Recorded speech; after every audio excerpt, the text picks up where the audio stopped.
Yo, it's Sway. Sway. Sway. Sway. Sway. Sway. Sway. In the morning. In the morning. In the morning. In the morning. In the morning. In the morning. Only on Shade 45. Wake your fuck ass up. Yo, calm down, calm down. Yeah, calm the fuck down. Okay, Easy over there. Busta Rhymes, Eminem. What up, him? When y'all made Scoop DeVille. Shout out to Scoop DeVille. okay, Scoop, he did that beat, right? Yeah, Scoop definitely put the slap down on that. This song, was it originally to be this long, or did you guys was it supposed to be a shorter version, or did you guys get in the studio and just decided, man, let's just rock out? Nah. Let's get in the studio and just rock out. That came at about the third round of making the song, because the song was originally like 3 minutes and 8 seconds. I had just put a regular song structure to it, 2 16-bar verses and a hook, the same hook that's there. Met with Paul Rosenberg, with Chris Lighty, God bless his soul. Chris, This was one of the last meetings that me and Chris did before he passed. Yeah. Gave it to Paul on a CD, didn't hear back from Paul for about 6 weeks. Riggs Morales came through, and Shaheem had Riggs come out of the studio to hear the song. Mm-hmm. When Riggs heard the record, Riggs kind of was so excited about the joint, he goes back to Paul. 2 weeks later, we get a call confirming that M is ready to do the joint. Then about another 2 months went by and we didn't hear nothing. So then we get the verse, we get a call from Paul saying he coming by the studio, he want to play us something. He get to the studio, he played a verse. M is rhyming for like 42 bars on a verse, and my 2 16s was on the song, and I'm looking at it like, nah, this ain't gonna work. You know what I'm saying? Yeah. You feel like you was getting the short end of the stick? Yeah, nah. I mean, you ain't playing fair, M. I gotta go back and I'm gonna add some bars of my shit. So I ended up turning my 2 16s. I just made one. Scrap that. No, you just scrapped it. Yeah, because it didn't feel like song structure rap song no more. It felt like I'm rhyming on some shit that have a turn up energy and some shit that's gonna bang in the clubs and the radio. And he sounded like he trying to guillotine my whole shit off, my head off my body. So I had to change my approach. So I went and I wrote 50 new bars. I put it down, and then M sat with the joint again. The day we were supposed to mix the record, M said, we not mixing it today. The energy feel like it ain't matching. You went back and did some shit and you's a crazy motherfucker, and now I got to adjust my energy. So we waited about another 6 weeks. His verse turned into a 64-bar verse. Then I turned mine into a 60-bar verse. So we went back and forth about 4 or 5 times, and then at the end of the day, the song went from 3 minutes and 8 seconds to 6 minutes and 6 seconds. You know what that was? I loved what it became. Yeah. Because it was just like, we was inspiring each other to push that envelope and bringing the best out of each other, and it became a respectful competition. Yeah. And I think the most rewarding feeling out the whole shit for me was just like, damn, niggas really still give a fuck. Yeah. You know what I'm saying? Yeah. Like all of the studio time money and paying the engineers and investing hours into your pen and going back and changing shit. That means you really care about this particular situation. Yeah. We ain't giving a fuck about no rules, nobody's stipulations, nobody's opinion. Fuck the radio structure song. We're going to turn this shit into a piece of art. Yeah. And just give niggas, like what you were saying earlier, the fundamentals of hip-hop. Some hard kicks, snares, samples, and a bunch of bars, punchlines, metaphors, and some clever-ass flows. Yeah. And remind niggas what hip-hop supposed to feel like, as opposed to just some rap music shit. Yeah. You know what I'm saying? There it is. Busta Rhymes hanging out with us. Nicholas on the line from Cali. Nicholas, good morning. How you doing? What's up, dude? Doing great, man. Chillaxed and sitting in fucking traffic right now. How y'all doing? Doing all right. What you want to say to Busta, man? Man, I know you just came out with all that new stuff, and yeah, whatever. You know what I'm saying? Anyways, kind of nervous. But anywho, just I want to see if you got anything planned out for the future. Crazy. Or what? If you got anything coming out for the future. Yeah, we got a lot of shit coming out for the future. So, stay tuned. Yeah, whatever. Yeah. Yeah. Get the hell out of here. So we got Prissy from Georgia. Good morning, Prissy. What you Hey, want? Prissy. Hey. Hi, good morning. Hey, Mr. Buster Buzz. What's up, Queen? How are you? Good morning to you, too. Good morning. Thank you. My question is, through the years, your music has changed my life. How has your music changed your life over the years? Oh, man, music, it pretty much did everything for my life. You know what I mean? Like, the first thing it did was allow me to be able to provide for a lot of people that I love and care about. And I think that's the most rewarding thing that music could do for anybody. Besides, just the feeling that you get when you hear something that you created and you love it and it make you feel like you're a superpower all of a sudden. I think for me, the best thing that music did for me was just being able to put the biggest smiles on people's faces that I love. My kids, my moms, the family, and being able to travel a planet. Once I was able to get out the 20-block radius that we all deem as the hood, and be able to learn and see, understand and appreciate culture and watch, people from different places that speak languages that ain't got one word of English in the dialect, but they know every word to my verses and every song. It's like, it's just the most incredible feeling ever. Prissy, thanks for your call. Another thing it did, and then we're going to jump out the past and get to the present. I always wanted to ask you this, man, because there was some gigantic rumors that was circling around when you did that video. What's it going to be? Mm-hmm. Oh, man, the Janet joint. Jackson. Yeah. Janet Jackson. Look at the voice change. The laugh. Now, people understand how big this song was for you and Janet, for that matter. That pairing seemed very unlikely to happen.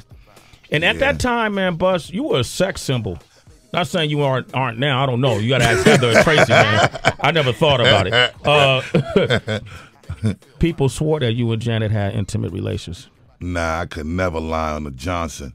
Yeah. I ain't never touched that woman in any way that was, don't get it wrong now. If any opportunity had presented itself in the slightest, I would have OD'd. You know what I mean?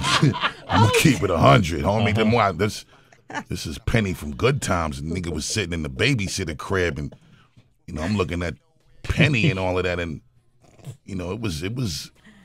This is our whole life. We was in love with Janet. You know what I mean? So when I got the opportunity to work with her and I'm seeing her in the studio creating the song, I think, I'm going to be honest with you, when we created the song, I ain't even stay in the room with her. That's how much, like, I had a fan moment. Yeah. And how beautiful she was looking. And I'm trying to make sure that I don't even do nothing outside of the professional shit. Yeah. That would have fucked up the professional opportunity. Yeah. So I wrote my verse in a whole nother room. And when my song, I just would come in there and check on her. You need something to drink, love? You Queen. You want something food? We ordered a bunch of these white flowers and shit and white candles for her. Had the shit all decorated, super sexy for her. And then the nigga ain't even chilling there with her. Damn. That was some frustrating shit. So after we finished the song, I wasn't sweating it though because I'm like, we got the video coming, so it's all right, Buzz. Missed opportunity, homie. Now, let it go. Busta Rhymes, man. I'm just gonna say what comes to mind, man. I was thinking about you yesterday because I knew you were coming. All right. And, since, you got Flip Mode, and in recent, over, the past decade or so, right, you partnered up with a few different teams. Right. Aftermath with Dr. Dre. Right.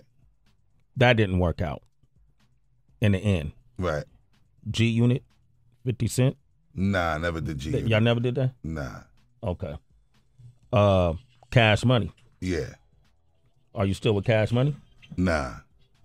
So what happened with Cash Money?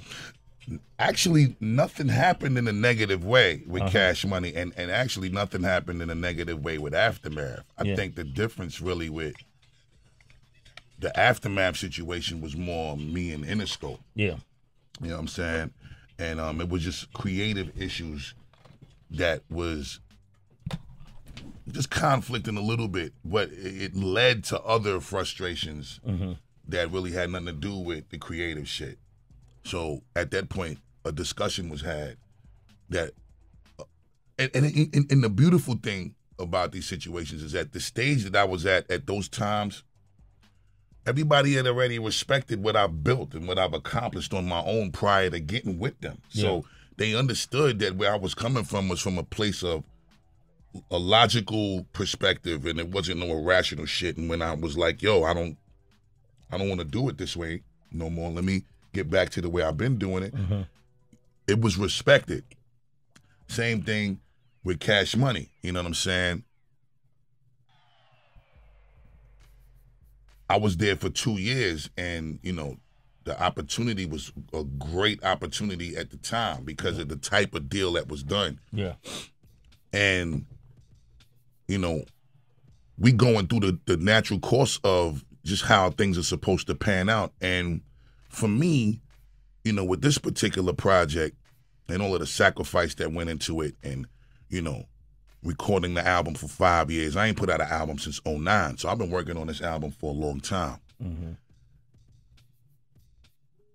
I lose Chris Lighty making this album. I lose my father making this album. The shit that I was putting into this album, I wasn't just trying to, I'm not compromising my vision for it. So if I feel like in the slightest way, we ain't facilitating everything necessary for the vision to be seen through and executed in the way that I've been visioning this shit for the last 5 years, let me live and die in my own iniquity, homie. And that's really all it came down to. So I just had a conversation with Bird, like, listen, bro, I'm grateful and everything is love with us, but I just got to see this through the way that I want to see it through. And, you know, God willing, you know, after I see this through, if there's other opportunity for us to explore as businessmen together, let's continue to do it. And the thing is, we've had our respect and our friendship and our camaraderie before that. Me and Wayne did Carter 3 and Carter 4 together. He on Respect My Conglomerate. So we've been rocking. So it was like, you know what, Bus, I'm here to support you as a friend and as a businessman. And we here for whatever you need, however you need whatever. Same thing, vice versa. So that pretty much was it. And everybody respectfully and amicably just was like, you know what? I'm with it. Let's do it however way you want to do it. So there was no friction. There was no beef. It was no, you know, disagreements. Nah, never, none of that. And for me, you know, another thing that we learned is a valuable quality coming from the cloth that we was cutting from is, unless it's justified, there ain't no reason to burn no bridge. You know what I'm saying? I ain't into that. You know what I mean? For me, as long as we are always maintaining the respect level as men first, there should be no reason why we can't even work out or resolve whatever differences if we're not seeing eye to eye on a civil level. So that's that. With that said, if it ain't justified, there ain't no reason to have beef. Absolute. I gotta bring this up because I was hosting the Total Slaughter battle this past week, and Murder Mook and Loaded Lux were going at it. They were going at it, man, ripping each other to shreds. Congratulations to all of them, by the way, too. That was incredible, man. Phenomenal turnout, man. And Buster was in the audience, and then Murder Mook, because you and Loaded Lux have been cool for years. Absolutely. You and Mook have been cool for years as well. For years. Yeah. And Mook revealed something that was shocking not only to the audience, but also to you. Absolutely. That Loaded Lux made a song that actually was like a diss record towards you. Exhibit A.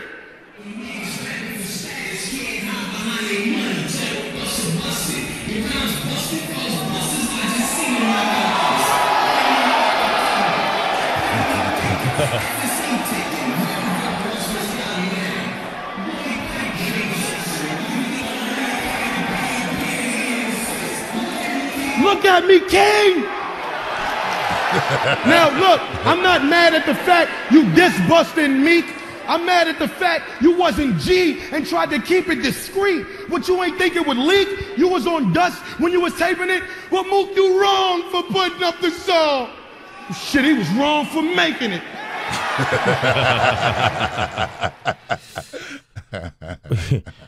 You know, Bus, I know that caught you off guard. Yeah. You know, being that Lux is somebody you know. It really caught me off guard because I don't ever get disrespected by anybody, period. Because, you know, I just command that because I give it. So I think the most surprising thing was not only was it from somebody that I fuck with, but it was somebody that wasn't warranted in any disrespect towards me. And, you know, I'm cool even if it's in fun. Yeah. But even if it's in fun, again, you know, I was raised different. We don't diss Rakim, LL, Chuck D, even in joke. Because there's no joke about any level of disrespect. Mm-hmm. And if you're going to do it, and you supposed to be somebody that I'm cool with, or you know how to reach me, you should at least know that you can't take for granted that I'm going to find your joke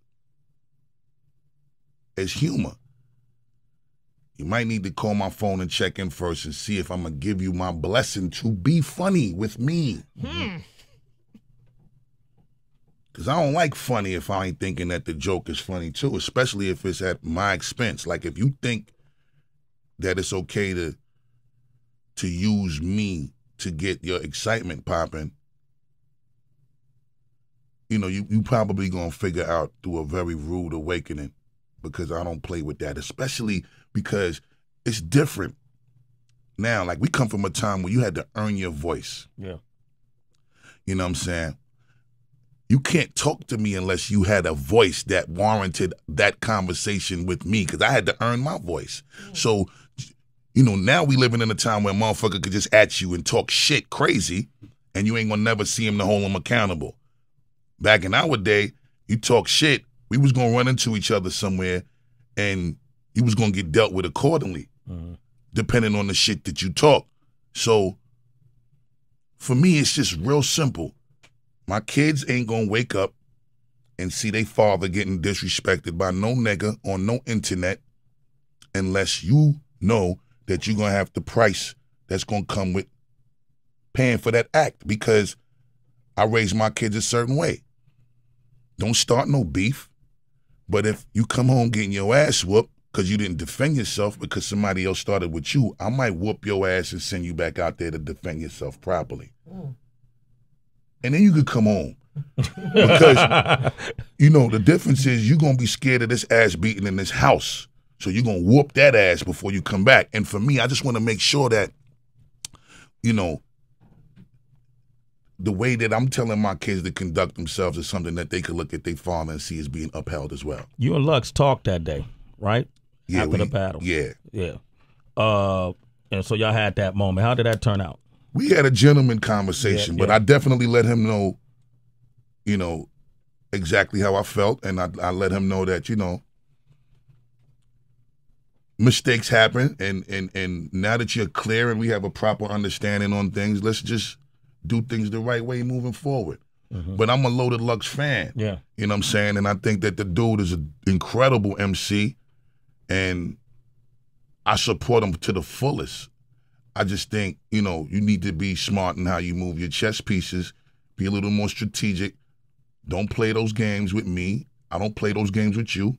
I, you know, expect the same respect that you get from me, and you would never hear me joking on a record and using your name to be on no disrespect shit, because I wasn't raised that way. So just don't do it again, you know, and we make sure that we publicly address it so that you can make sure that you on the record acknowledging your fault publicly, and, you know, we just move on as gentlemen. You know what I'm saying? Busta Rhymes is here, man. Extinction Level Event 2. Yeah. Okay, we about to talk about that. And I got a question for you about Jay-Z as well. And you've been dropping a lot of new music, a lot of freestyles. Let's hear something. Sorry, Usher. Oh, shit. Oh, yeah, we got It's Sway in the morning, only on Shade 45.